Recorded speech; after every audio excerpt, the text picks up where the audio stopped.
বাংলাদেশের দুঃসময় যেন কাটছেই না। গেল বুধবার সিরিজের প্রথম ওয়ানডেতে আফগানদের বিপক্ষে জয়ের আশা জাগিয়েও ব্যাটিং দশের মুখে হারতে হয়েছে টাইগারদের। এরপর এসেছে আরও এক অস্বস্তির খবর। ম্যাচে কিপিং করার সময় আঙুলে চোট পেয়েছে মুশফিকুর রহিম, আর এই চোটের কবলে পড়ে ওয়ানডে সিরিজ থেকে ছিটকে গিয়েছে এই অভিজ্ঞ ব্যাটার। এবার তাকে নিয়ে জানা গেল আরও এক খারাপ খবর। চলতি মাসে ওয়েস্ট ইন্ডিজের বিপক্ষে শুরু হতে যাওয়া টেস্ট সিরিজেও থাকছেন না মুশফিক। ক্রিকেট বিষয়ক ওয়েবসাইট ক্রিকবাজকে এমনটাই জানিয়েছে জাতীয় দলের এক নির্বাচক। মুশফিকের চোট নিয়ে ক্রিকবাজকে সেই নির্বাচক বলেন, মুশফিক ওয়েস্ট ইন্ডিজের বিপক্ষে খেলবে না, যেহেতু তার সেরে উঠতে 1 মাস বা তার বেশি সময় লাগবে। সেই সফরে ওয়ানডেতেও খেলবে কিনা এই ব্যাপারে এখনো কোনো সিদ্ধান্ত হয়নি, হাতে সময় আছে।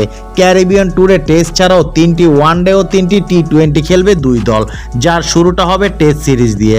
সুস্থ হয়ে উঠলে ওয়ানডেতে খেলতে পারেন মুশফিক।